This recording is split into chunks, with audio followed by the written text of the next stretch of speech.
Dear Dylan, do you remember as children when we used to visit the butcher shop with Mom and Dad? It smelled of meat drippings, air-conditioned piles of fat which gave off a pleasant aroma. Dad usually bought a large, round steak. Our eyes restlessly cataloged the endless variety of red meat cuts under the glass display cases. We watched the butcher in the back. We saw the cleavers on the wall. Enough meat to feed a small town for a month, served to people in fine restaurants all over the world. Yet here it was undigestible, blood-colored, and if you were to eat it right now, you would probably get a violent stomachache or worse. It was life with the skin peeled off, raw and pretty much undigestible.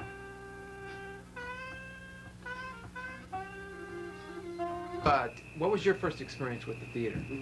My first experience with the theater, or a theater? The theater. My first experience with the theater was when I was about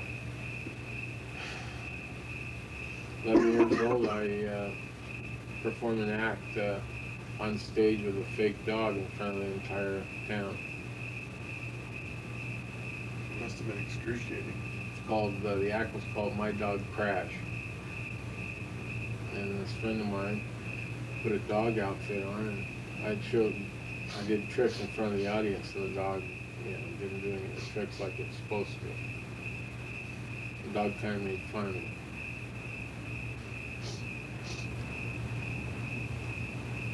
What about you, Jeff? My first experience with theater was Dave's Butcher Shop. In my past, there was never any room for anything like barks. You might have known. As you might have known. Applicable for the butcher shop title. And with all these cringing zombies. With cringing zombies. Choking on tremendous gore. Cooking with tremendous zombies. We were gonna write Boris Yeltsin suspended in animation. It towers over. Boris Yeltsin suspended in animation? Towers over. Mutton? Body That's chopping. pretty good body chopping season. I have Boris. Can't deny the Oh, yeah? No? Whoa, he's weird, man. Don't act for the camera, Dylan. Just enjoy. Yeah, You with the candy, Casey? this is right from the double. Don't fuck with it. Are you gonna make him into a ghost? I'm gonna fuck with it a little bit. Oh shit, now.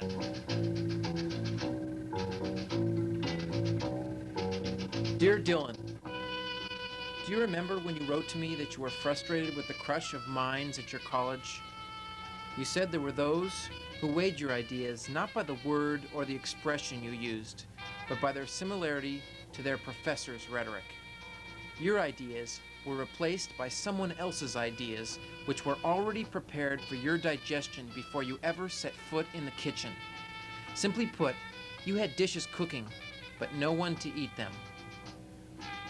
That's why we built the butcher shop, so we can work with our own raw materials, and so people will have to taste what we cook.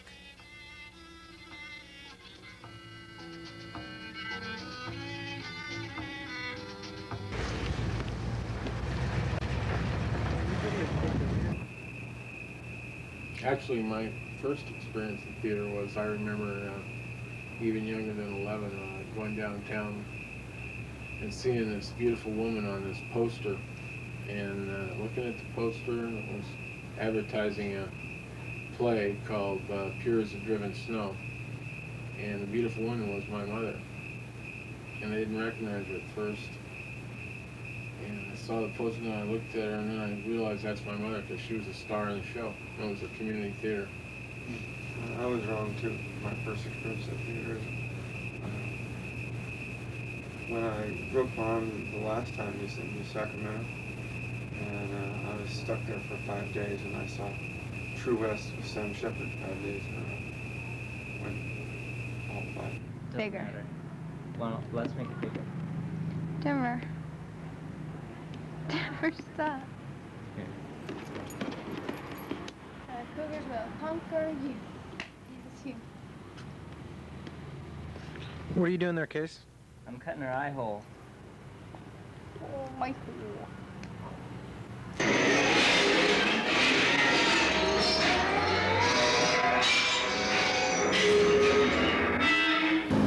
This is black beans with our own wild mint sauce.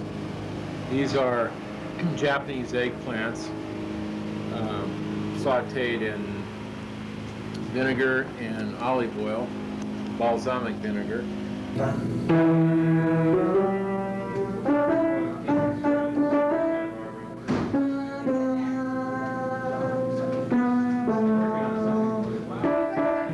What's the idea for this song?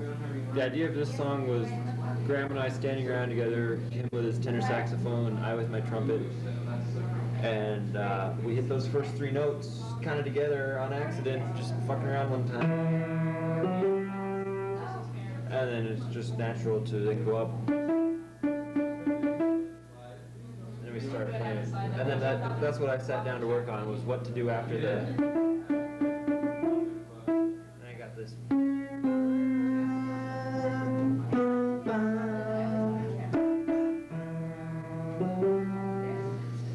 Dear Dylan, what the band served up this year, with their patented lack of fury, was a multicultural, jazzed-up, NyQuil-laced, spare change, cocktail lounge, tree-trimmed, reheated kind of midnight breakfast omelet.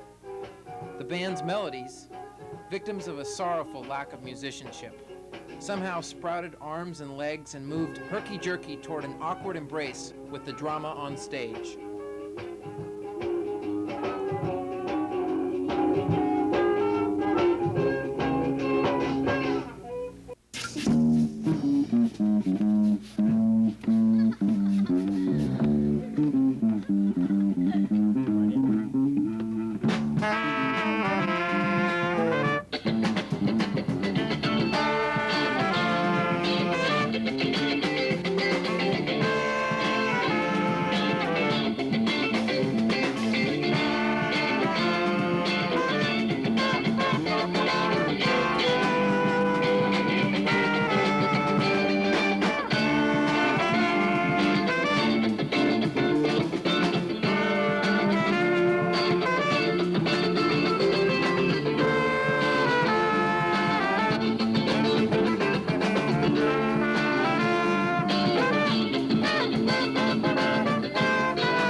Wasn't it Horror House? Monk Aka?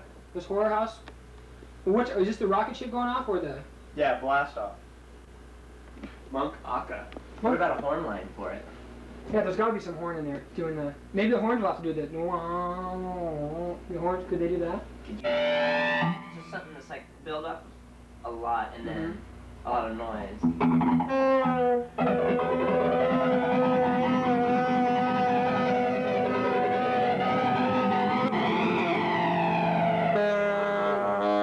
Then it needs to start into a groove, it's like something not as frenzied. Okay. Like something like jing jing jing jing jing.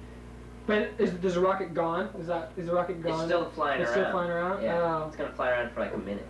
So we know that's not what we want. So now we'll do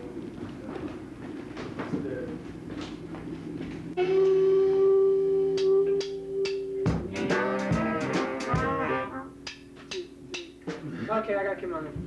I just. How if you go 1, 2, 3, bat? Okay. And then just like that. Yeah. Because it'll help me.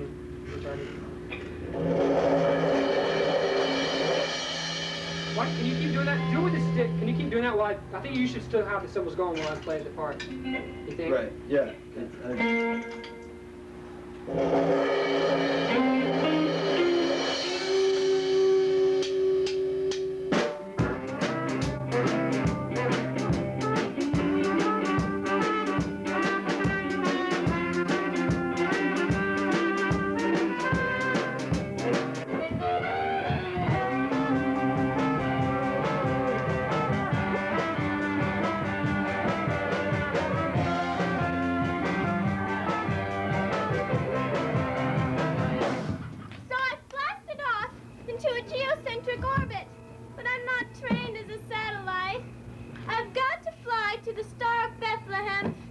make it with a God I've never met.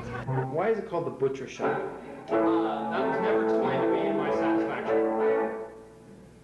That was never explained to me, my satisfaction, why it was called the butcher shop. In fact, I argued staunchly, and I argued with all possible vigor that I could muster, that it probably should not be called the butcher shop. That was probably, well, somewhat disgusting.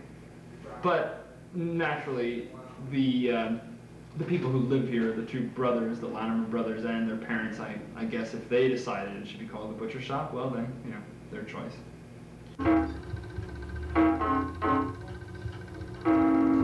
Dear Dylan, Dad decided at the last minute he wanted to perform Jerry Spence's oratory on the Karen Silkwood case. It was too long and bulky, and I felt we lacked the time necessary to get it on its feet. Luckily, Brad Moniz was lurking somewhere nearby. Brad took Dad and 4 other lawyers, put masks on them, taught them some mime, tape-recorded the reading himself, and shoved them in front of butcher shop audiences with 2 days' preparation. I told him it was the worst piece in the show. He agreed, though he probably didn't. If you could have heard his words as they slithered through the audience, he caught every pockmark in Spence's skin-tight lawyerly prose. He turned a closing argument into a children's story. But lawyers long ago learned to abandon ordinary English. Worse, their minds have been smashed and serialized, and their brain cells restacked so that they no longer can explode in every direction, with joy, with love, and rage. If you were in the jury box, you could also hear about the law pertaining to inherently dangerous substances. But perhaps if you were a juror, you would rather hear a story about a man who had captured a vicious lion and who had brought it to his own private property. And there, very carefully, he put it in a cage. And to make sure the lion did not get away, he put another cage around the cage. And he locked all the doors. And then to make sure that the locks held, he put on some more locks. And then he put locks on the locks. But one night, while the lion's owner was sleeping, the lion escaped. No one knows just how. He went charging through the village, injuring and killing innocent people. When the townspeople came to the owner and demanded their damages, he said, "Can't you see it's not my fault the lion escaped? See here, see the cage? It was very secure. See the locks? See the locks on the locks on the locks? They were very strong. I am not to be blamed." But the townspeople said, "Neither are we to be blamed. It's not we who brought the lion to the village. It was you. And if your lion escapes, you are responsible." Afterwards, Brad told us that acting was too important to be left to the professionals.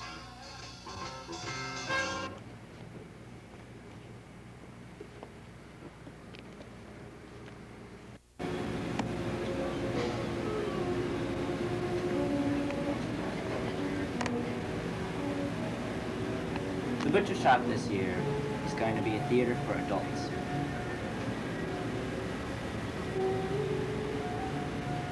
Adults only. Frosted Crystal or Scuba? Scuba. Scuba. We choose Scuba. Oh, you want that? Is this interior, exterior? Interior.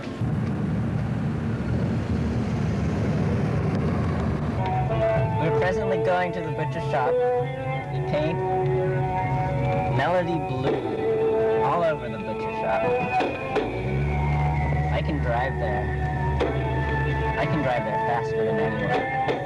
With my Galaxy Gold gloves and my tin can helmet, I can be the speed racer of the highway. Dear Dylan, I have the urge, the need to write. I think there is a great, tantalizingly empty space in a writer's mind which has a lot of elbow room, and writing is like taking a wild forearm swing at the phantom sitting next to you in the empty airline seat.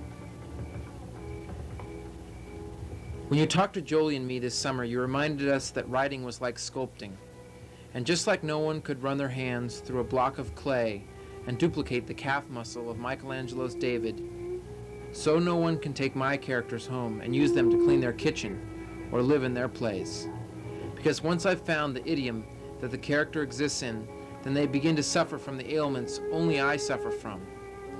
And before you can make an acute diagnosis, another year of butcher shop comes along, or you go to another play, or someone you know at work is arrested for murder, or you read another Raymond Carver story. And this time, the character is carved out of a block of ice, not a block of clay. The fluids inside your belly, like that of a cockle shells, pounding away at life's current. The fury of another life. The fury of another life. But inside, the woman's body tugs at the tide. The tug and the give. I'll confide in you, Alma. That's what I find most attractive about women, is the tug and the give. What?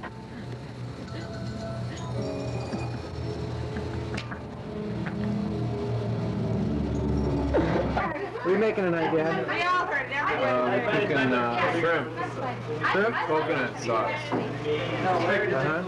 Anything else? Little jumbo, little prosciutto. Put this in the bisque, please. Yeah. Give me a bisque. Water.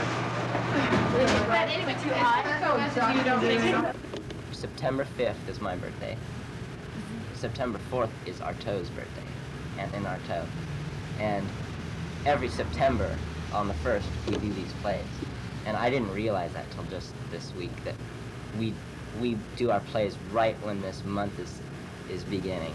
And we were born like on the same year, of numbers of the year and everything. So I want it to be just like something he would do if he were alive. And his plays are all about like the destruction of the word, and just about movements and things that totally preclude the word, like make the word useless.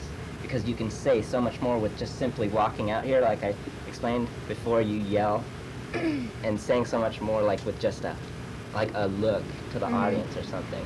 And so what this needs to be about, not that that's disappointing that your words aren't going to mean anything, but that your physicality should overlook it somehow, or you should think about your physicality before you deliver any word, any line. Dear Dylan, I was worried about the neighbors. They were bothered by the late-night rehearsals with the band. The trumpet and the saxophone disturbed that English professor who lived across the alley and was working on the second chapter of his book on who really wrote Shakespeare's plays. Then there was the elderly woman next door who never came to the performances. We thought, perhaps, in silent protest of the noise and parking problems which the rehearsals brought to our neighborhood. But later I went to see her, and she assured me that she appreciated the nighty-night jazz music we played, and she wished she could attend the shows, but she was allergic to the outdoors. That's a good one, because if you know it, starting, you know. I know when you know the part about I'm drunk today. You know that verse. Why don't you sing that verse? I'm drunk today, and I'm rarely sober. A handsome rover from town to town. Oh, but I am sick, and my days are numbered. So come all ye young men and lay me down. Here's some Reggiano Parmesan from Italy. And I'm going to fry up some more of these tomatoes, chop some of this Italian parsley, smash some more of this garlic. Wet a few of these down, take some of these olives, take the pits out, chop them up. Those are cured in olive oil. and toss it all together, and that's pasta of the evening. Pasta of the evening, huh? Called good luck pasta. The whole idea of it is that those ingredients are scientifically calculated to keep people from forgetting their lines. That way. That goes to the shadow light. Mr. Latimer, that you've written a play this summer. Yeah, it's called The Tug and the Give. Mm-hmm. The Tug and the Give, what's it about? It's about a pregnant woman. Uh-huh. And she's taken to a wake.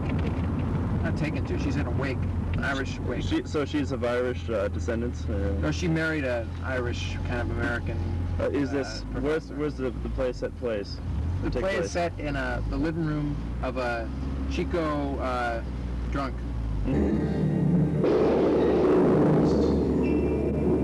It's realism. Mm-hmm. And we have great actors this year for it, which I think I'm hoping will transcend the scripted roles they were given. Mm-hmm. And it basically deals with the females, the modern one of the problems that females have had to deal with in in everyday life, which is the spiritual versus the material.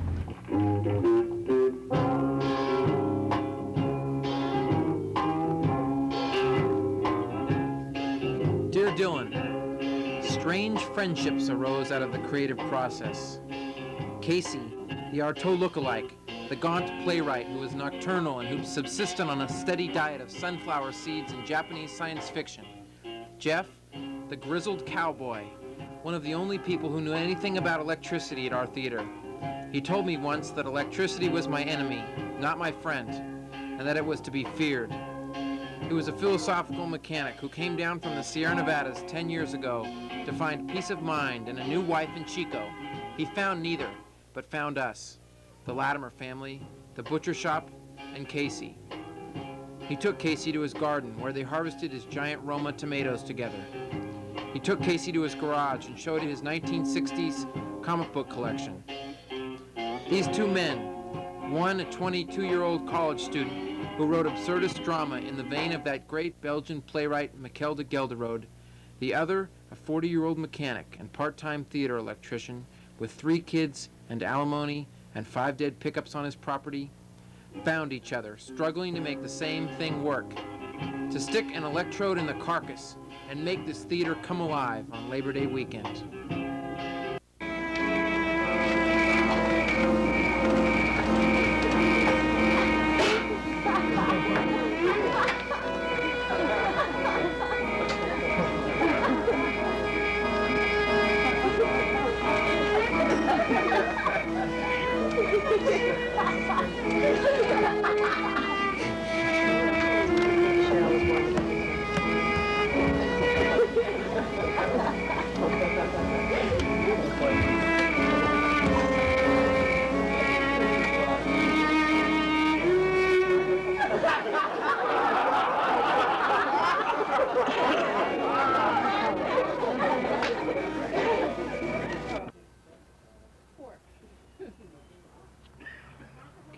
Can you even get this separate? Every night.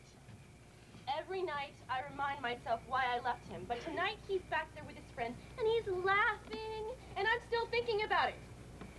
What gets me to sleep every night is thinking about who I was with him and how far that is from the person I know I am.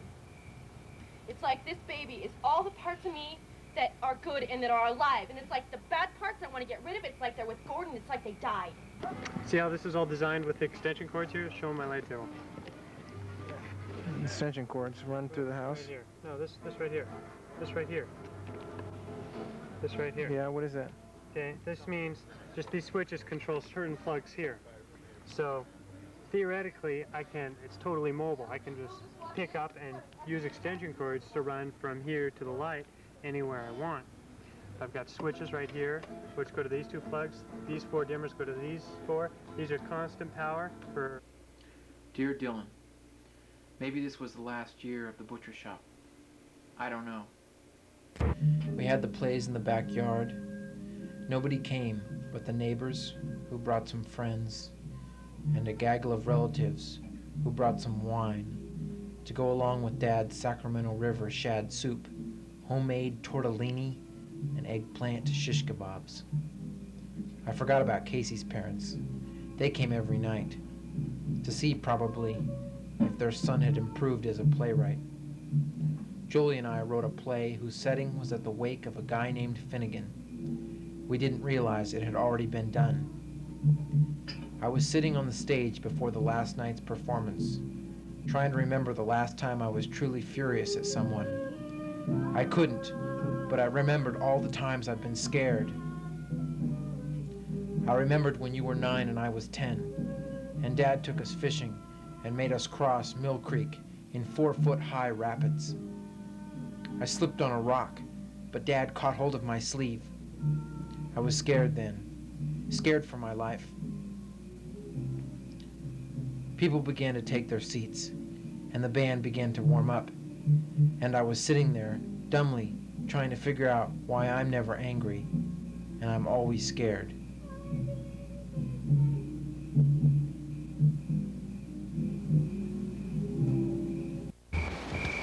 I first met him, he was in my English class. And then I had him in metaphysics and then in English again. He was a very unusual student, very unusual. He was very sincere. He was also very simple. Now he got B's, well, C's mostly, but he worked hard. And there was something about him, something he said, or something he saw, or something he heard, or that he didn't hear, that no one else heard. He was confused.